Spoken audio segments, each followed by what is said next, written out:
নমস্কার বন্ধুরা, সবাই নিশ্চয়ই খুব ভালো আছেন।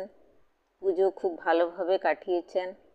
আপনারা সবাই জানেন আমি ঈশ্বর বিশ্বাসী, ঈশ্বরের পুজো করি। আপনারা অনেকেই আপনাদের পরিবারের অন্তর্ভুক্ত করেছেন আমাকে, তার জন্য আপনাদের কাছে ধন্যবাদ। তা আজকে আমি পুজো নিয়ে আসিনি, আজকে আমি এসেছি ঈশ্বর নিয়ে একটু আলোচনা করব।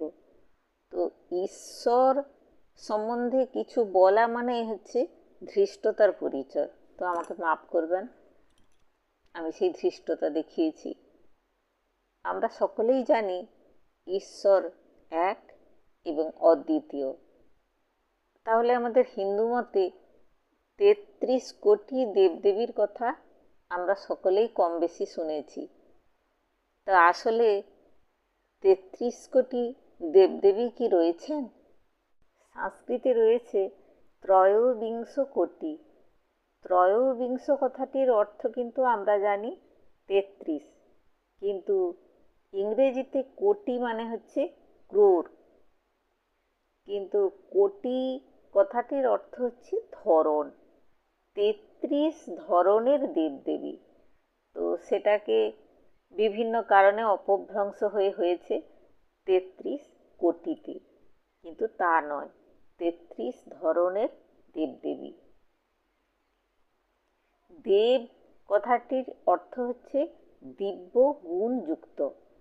এই দিব্য গুণ রয়েছে দেবের মধ্যেই, তাই আমরা তাদের পুজো করি। এই ৩৩ ধরনের জাগতিক শক্তি, যার প্রভাবে এই গতিশীল প্রকৃতি নিয়ন্ত্রিত হয়, তাদের ৩৩ প্রকার গুণের স্তুতি করো। এই ৩৩ ধরনের মহাজাগতিক শক্তি নিয়ে আজ আমরা আলোচনা করব। তো তাদের মধ্যে ১২ জন আদিত্য, ১১ জন রুদ্র এবং ৮ জন বসু। এই ১২ জন আদিত্য কশ্যপ ঋষির দ্বিতীয় স্ত্রী অদিতি, তার যে ১২ পুত্র তাদেরকে বলা হয় আদিত্য।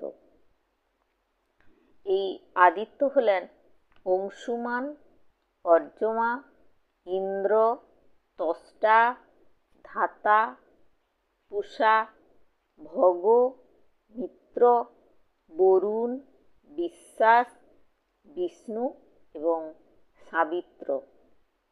আর ১১ জন রুদ্র হলেন প্রাণ, অপান, ব্যান, সমান, উদান, নাগ, কূর্ম, কিরকল, দেবদত্ত, ধনঞ্জয় এবং আত্মা।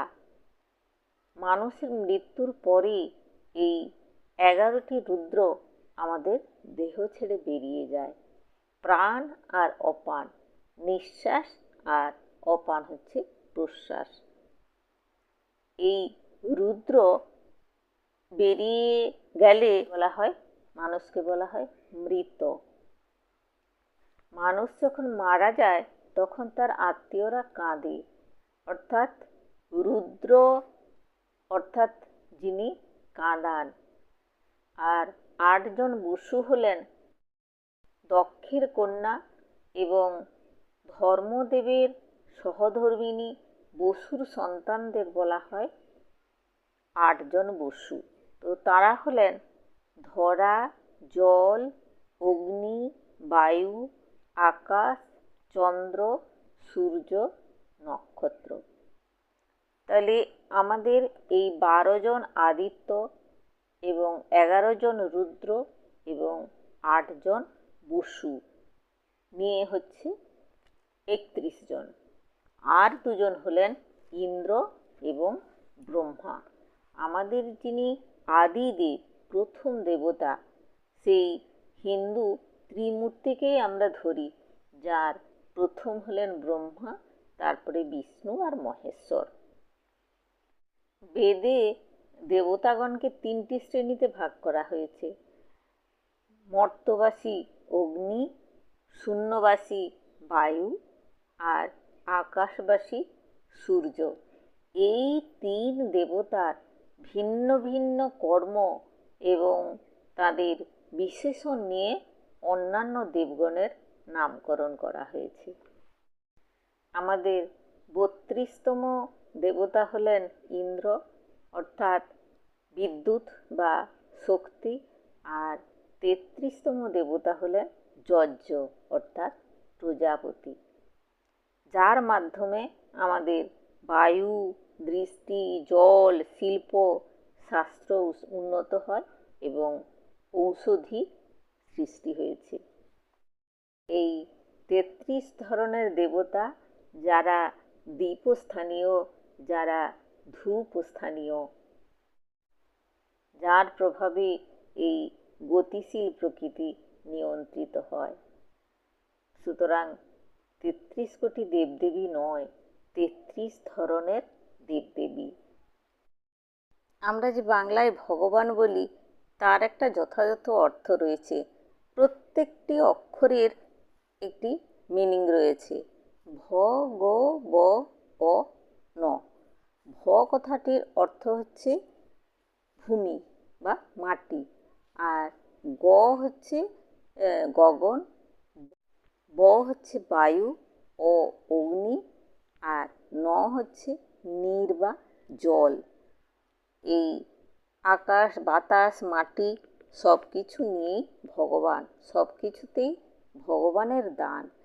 সুতরাং আপনারা যারা ভগবান বিশ্বাস করেন না, তারা করেন না, তাদের কথা ছাড়ুন, কিন্তু আপনারা যারা ভগবান বলে কিছু মানেন, তাদের উপর ভরসা করুন, আস্থা রাখুন, নিশ্চয়ই আপনাকে একটি ভালো পথ তারা দেখিয়ে দেবেন।